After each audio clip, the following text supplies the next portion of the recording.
this box came when you get...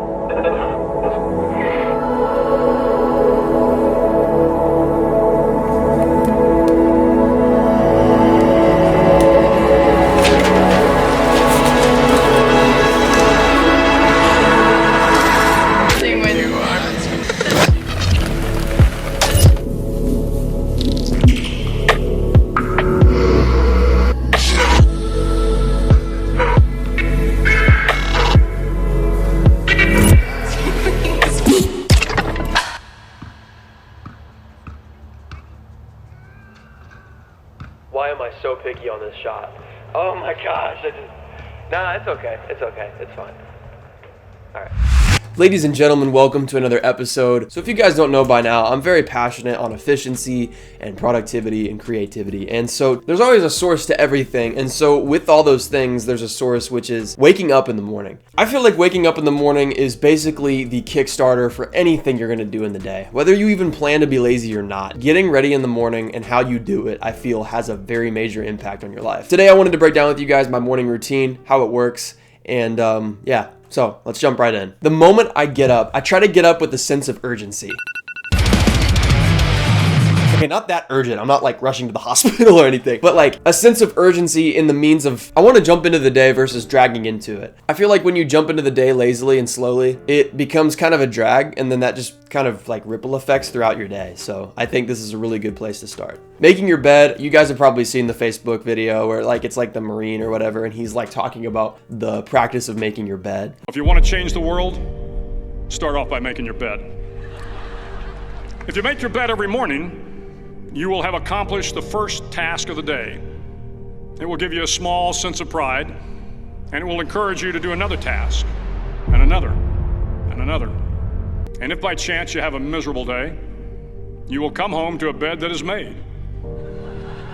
I think this is really good advice because you've at least accomplished something. So even if your day goes terrible, like he said, you still have that one task you completed and you get to go to bed inside of a made bed. It's also really satisfying and it gives you a sense of task completion. So that's always a good place to start your day with. Number two is probably one of the most specific parts of my day, which is I try not to sit down and scroll on my phone for a second. I try to jump straight into the shower and listen to really good music. I feel like this allows for a lot more of a flow going and you just get something good in your spirit. I definitely recommend Passion 2020. Their album Roar, that was like the stuff recorded live there. That was awesome. That's always really motivating for me. I also have a work playlist, so I'll put that in the description if you guys want to check it out. I use Apple Music, but I'll make it for Spotify as well, and the links will be in the description. But it's just a couple songs that really get me in like kind of the grind mood. Inspires me to jump right into the hustle.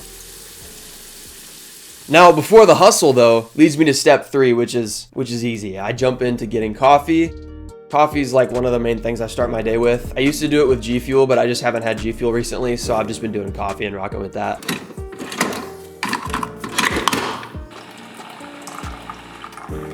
And then after that, I make my breakfast, and then I go to usually the dining room table, or I sit like on a, just anywhere with the sunrise shining in. That's kind of my favorite areas. I've taken pictures of it because I love it so much. But anywhere like that, and then I just read the word.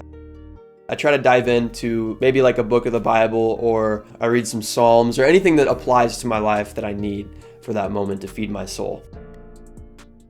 Number 4 is meditation, and I'm actually still working on this. I've been talking to my therapist, and she recommended to do that and implement that in my life, and so I thought that it'd be a really good idea. So slowly but surely, I'm gonna be starting to meditate every day, at least for 1 minute. I recommend if you guys wanna make any sort of pattern in your life, make it the most stupid goal ever. Like, don't make it meditating for 30 minutes, make it open the meditating app for 1 minute. Because when you do that, you're already at the starting line at that point, so you might as well go further into this practice. So making your goals very simplistic helps a lot in jumping into new habits. Then number 5, man, is just jumping into the day. I usually come in here and I sit down and I get started on the next video.